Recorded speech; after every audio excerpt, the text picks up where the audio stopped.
Thank you, Madam Speaker. I rise to also support this motion by Honorable Jeanette. Madam Speaker, where I come from, particularly in my constituency, we have families that buried bodies without heads.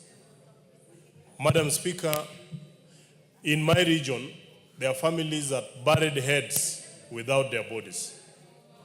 And yet in the same region, Madam Speaker, there are families that are yet to account for their loved ones.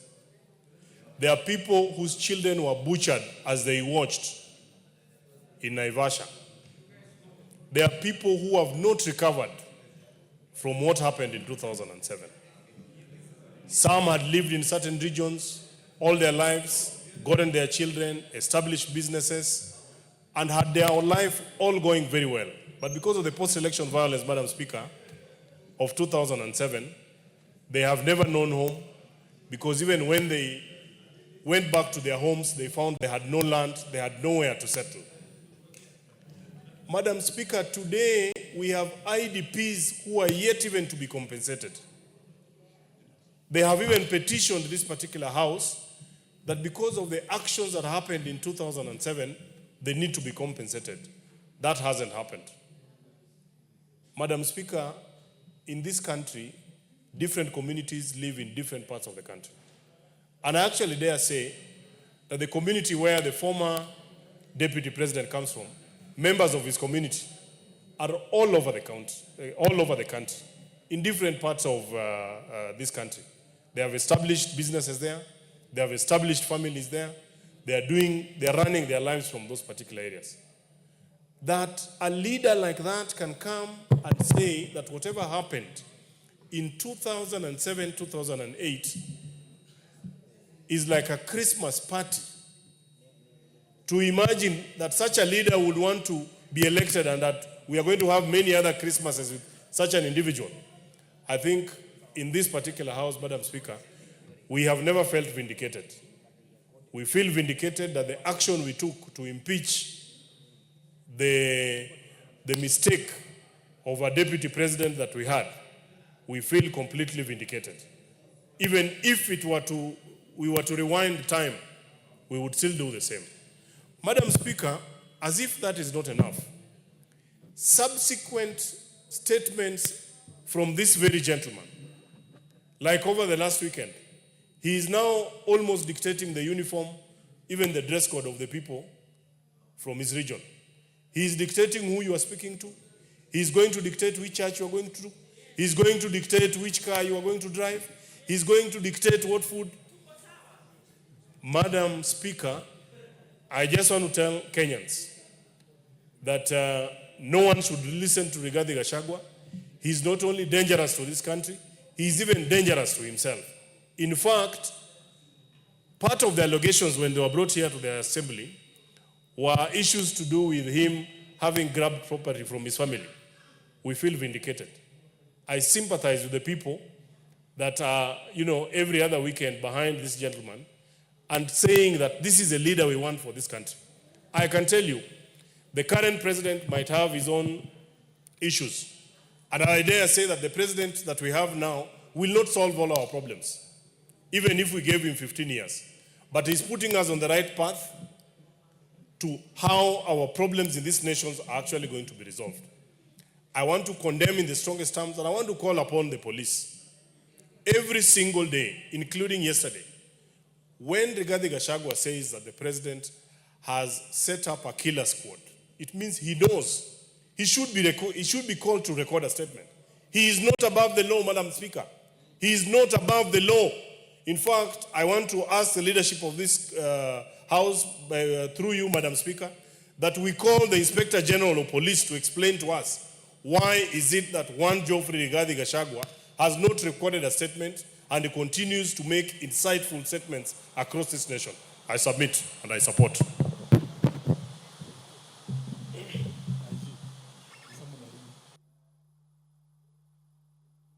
The Honorable Hamed Abdisirat.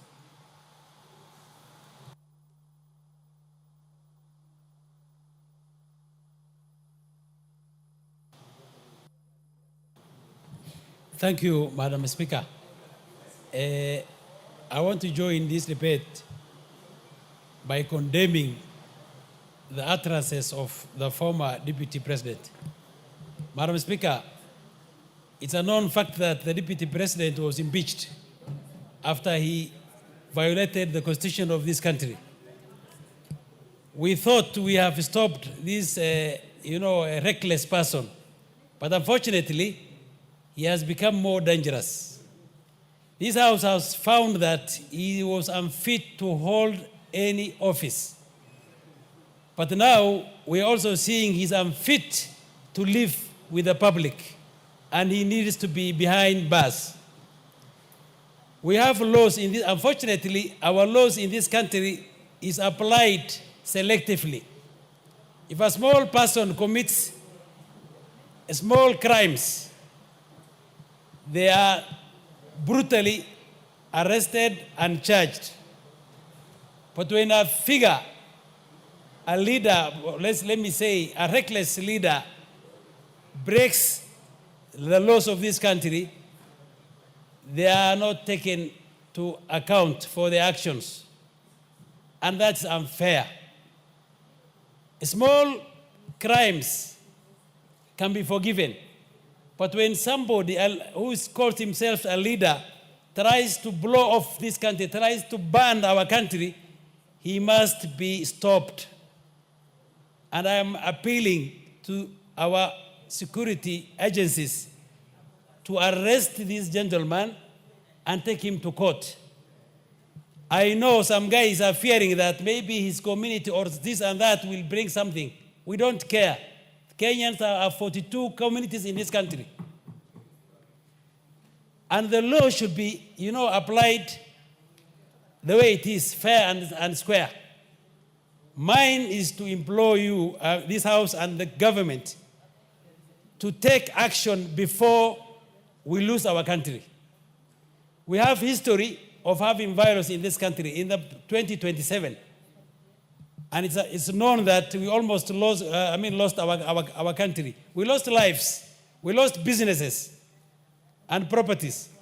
Somebody is daring us that he's going to take us there because he wants to lead us through violence. We will not accept that. Elections, there is democracy in this country. You can win an election using the right processes, but we will not allow bloodshed and anarchy to win an election. It's not acceptable, and it cannot be allowed. Finally, Madam Speaker, if we allow people to go away with, such heinous crimes, what are we going to, show our youth? We were complaining about Gen Zs and others who are taking laws on their own hands. But when an old man is allowed to go away with such crimes, then we are the ones who are, taking this to them. Please, there is no other action other than arresting Rigathi Gachagua. He is unfit to hold any office, and he is even more unfit to stay with the public. Thank you very much. The Honorable Rindikiri.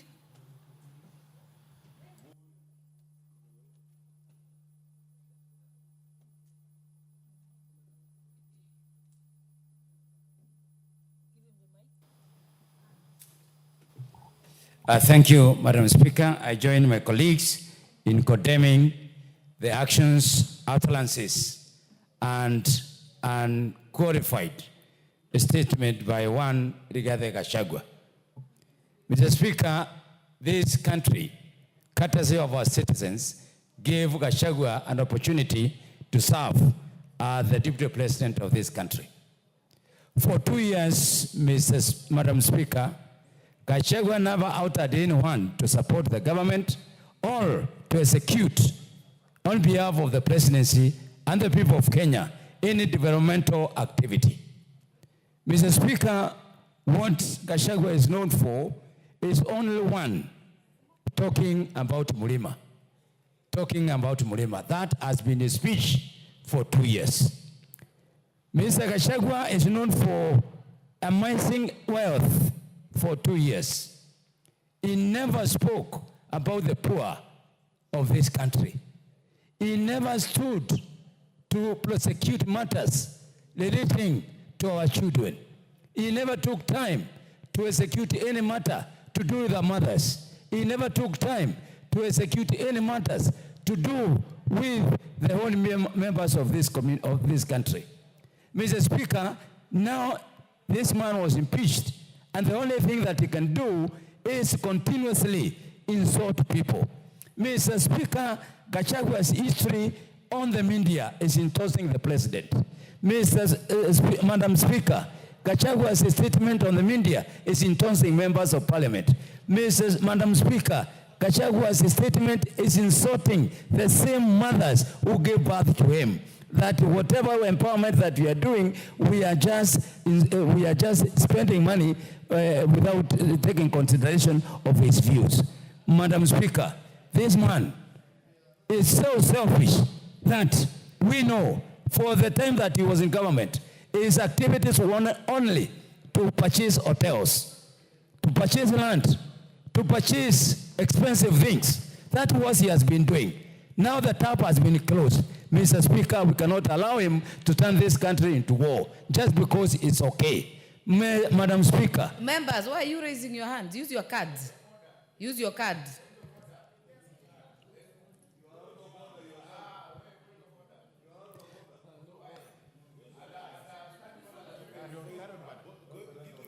Continue, Honorable Ndikiri. Thank you, Madam Speaker. No, the honor member is one of the followers, one of the battalion that is insulting Kenyans everywhere. Madam Speaker, today you notice that Mr. Gachagua is known for organizing criminal activities. Madam Speaker, we know for sure this man is the one who organized the what is circulating in the media today, that one honorable member of parliament, Madam Speaker, has been hijacked, has been abducted. Yet he was with him an hour before that. Madam Speaker, he is known to run to hospital even when there was a matter of impeachment. Madam Speaker is the chief advisor of Honorable Koimbodi. When Honorable Koimbodi was insulting us, saying that we have been given money. Madam Speaker, we must insist this man at whatever cost. Madam Speaker, he is teaching Kenyan bad manners because he is a comfortable man. He is one man who should not be encouraged in this country to continue doing what he is doing. Mr. Speaker, we have seen even he has some battalions in Meru. People who are given an opportunity to serve this country, who failed, who were impeached. Somehow they survived. But now they are teaming up together. People who have failed are the people that he is managing this country, his politics with. Mr. Speaker, we have seen with Mutuli, who is a failure. We have seen Litole, who is a failure. We have seen all other failures, who are the ones who are trying to manage this country. We will not accept this kind of politics in this land. Let Kenyans be given the freedom to operate, to manage business, to manage development, and we have no time for that kind of person. Thank you, Madam Speaker. Deputy Speaker.